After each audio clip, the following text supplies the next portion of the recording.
In my last video, I showed the evidence for why I think that Eddie Piper was coerced into denying that Vickie Adams had come down the stairs before Roy Truly and Officer Baker went up the stairs.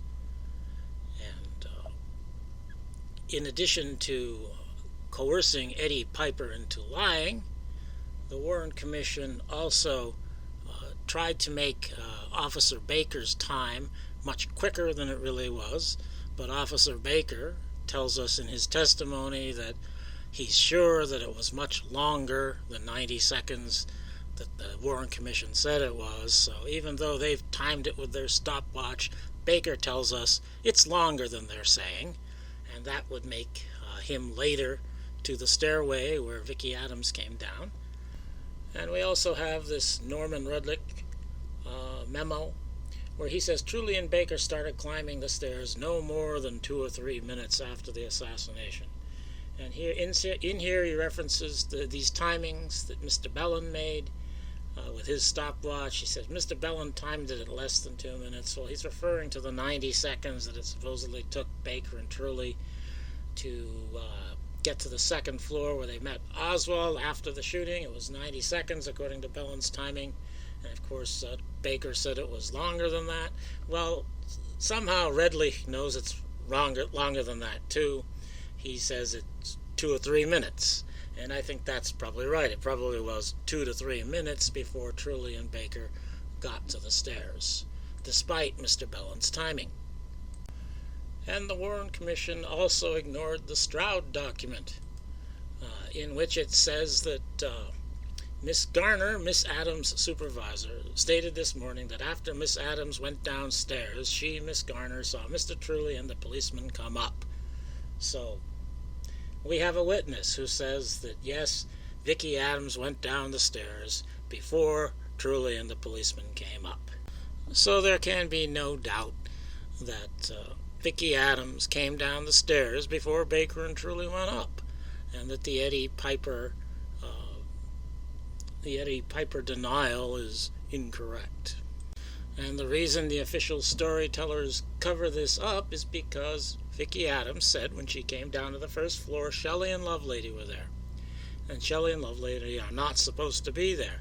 And another thing the Warren Commission did was they ignored Sandra Stiles. Vickie Adams was not alone. She came down the stairs with Sandra Stiles, and nobody ever asked Sandra Stiles to confirm that Shelley and Lovelady were there. If they had asked her, of course she would have confirmed it, but that's why they didn't ask her, because they don't want us to know that Shelley and Lovelady are here. Now, Shelley and Lovelady have a story. It changes all the time, but it involves them being outside the building at this time. But the real reason this is critical to the cover-up is because Lovelady was not outside on the steps when the president was shot. He went out there before, but before the president came by, he went back into the building and he went up to the 6th floor where he could play Oswald, he and his bald spot. And here in the Alkin 6 photo, the reason Billy Lovelady's face is pasted on top of somebody else's face is not to hide the fact that that other person is there. It's to hide the fact that Lovelady is not there.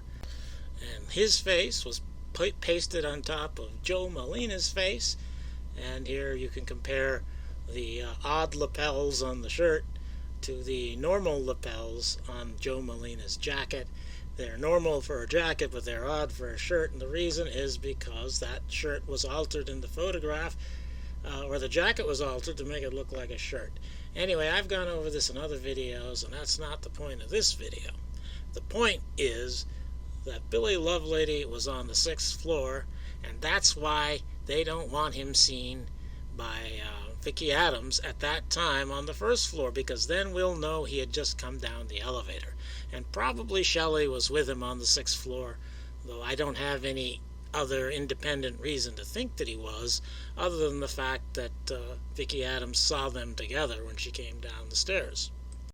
So just to be clear, what I'm saying here is that Shelley and Lovelady were on the 6th floor during the shooting, and they came down the elevator, which they had with them on the 6th floor, and that they got down to the first floor before Vickie Adams even got to the stairway. That's what I'm saying, and that's what I have to prove, at least prove as possible with the timing information we have. What I wanted to know to help me out with this was the time it takes for the elevator to go from the 6th floor to the 1st floor. That's the critical time I need, but I could find that time nowhere. In fact, the only timings I could find for the elevator comes through this FBI document. They don't time the elevator ride specifically, but they have two scenarios. One, walking from the window on the 6th floor to the freight elevator, which was on the 6th floor, riding the freight elevator to the 1st floor, and walking from the freight elevator to the front door, 1 minute 54 seconds. And another one they have is the same scenario, except the elevator isn't there, and they have to call it up from the 1st floor. So the difference in time between these two scenarios is the time it takes for the elevator to go from the 1st floor to the 6th floor. That difference in time is 39 seconds. I'm going to assume that the elevator moves at a constant speed, whether it's going up or down. So this is how I get my elevator travel time, that it takes 39 seconds for the elevator to get from the 6th floor to the 1st floor. I also need to know how long it takes to walk across the 6th floor. And I can use this scenario here, walking from the window on the 6th floor to freight elevator, which was on the 6th floor, since it takes 39 seconds for the elevator to travel from the 6th floor to the 1st floor. That means the total time, 114 seconds minus 39 seconds, is 75 seconds. So this 75 seconds is the time it takes to walk across both the 6th floor and the 1st floor, since they're timing a walk to the front door. Now the distance on each floor is about the same, so if you wanted to divide it by 2, you'd get 37.5 seconds to cross each floor, that is, to cross the 1st floor and the 6th floor. But if you read the FBI document here, it says that they did not walk at a constant rate. The pace was varied. They were slower in areas where one might be observed, so because they are assuming that the shooter doesn't want to look suspicious, doesn't want to arouse suspicion, so they have him walking slower in areas where he'd be observed, and he would be walking faster in areas where he's not observed.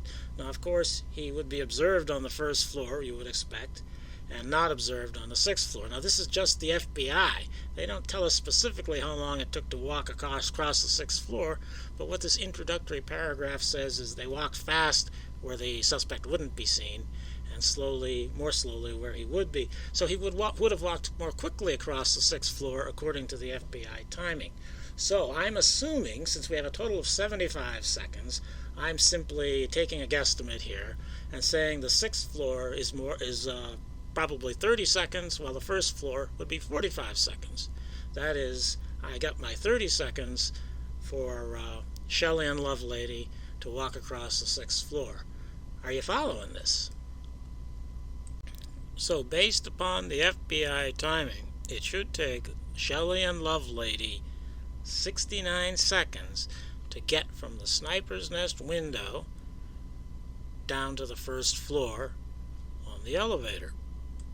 So will this work with the Vickie Adams timing? We have one complication here with the Vickie Adams timing.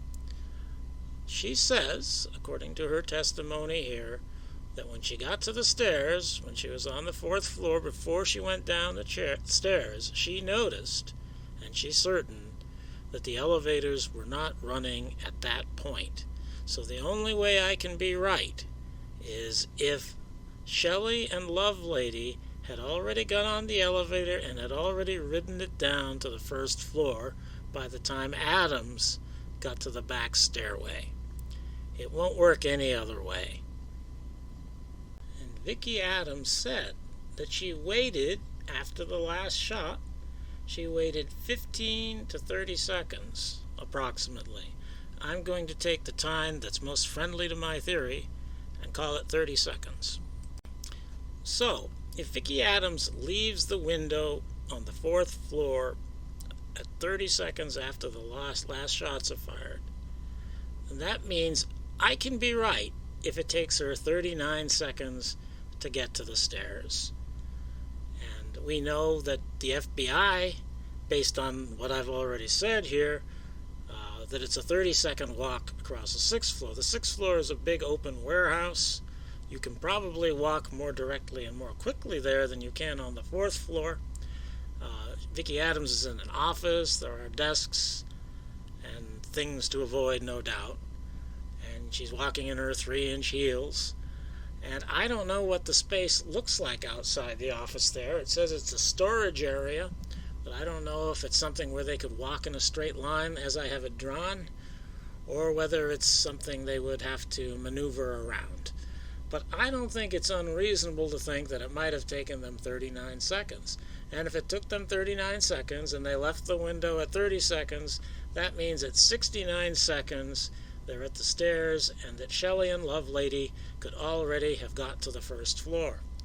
Now, this doesn't prove that it happened. What it proves is that my theory is possible. The timing does not preclude it from being correct. Now, some people will bitch and whine that I have to be wrong because we can see Shelley and Lovelady here outside after the shooting walking towards the railroad yard. And yes, if that's Shelley and Lovelady, then I do have to be wrong. But as I have demonstrated time and again, it's not Shelley and Lovelady, it's Danny Arche and Jack Doherty. Now, I've got this insert of Danny Arche there, and I think any reasonable person can see that that could very easily be the guy that most people say is Shelley. How can you say it can't be? I mean, the fuzzy picture there, even if it was sharp, it would probably still be hard to be certain. But that could certainly be Danny Arche. It doesn't have to be Bill Shelley. Now, this other guy, I think any reasonable person can see that the guy walking in the middle is similar looking to the guy on the right. That is, there'd be no way to say it's not that guy. And that guy has to be Jack Doherty. And we know that because Officer W.E. Potts tells us in his report that when Lee Harvey Oswald was brought into the squad room at the police, at the Homicide and Robbery Bureau, that he was interviewing Jack Doherty and Danny Arche. And this is from that film with Oswald being brought into the squad room. And we can see that Billy Lovelady is also in there, sitting on the right. We recognize him. We don't get to see Danny Arche, but we do see another person, another civilian, another non-police officer.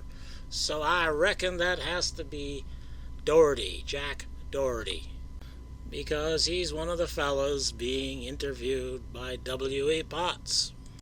So this isn't a problem either, because it's simply Danny Arche and Jack Doherty walking down towards the railroad yards.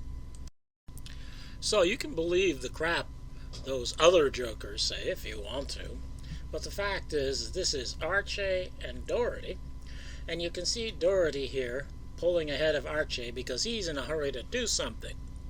He's going to duck into the shipping doors there. We won't be able to see that, of course, but he's going to duck into the shipping doors, and he's going to re-enter the Texas School Book Depository through the west door, and he's going to take the elevator that Shelley and Lovelady rode down from the 6th floor. He's going to get on that elevator and take it up to the 5th floor before Vickie Adams even gets there.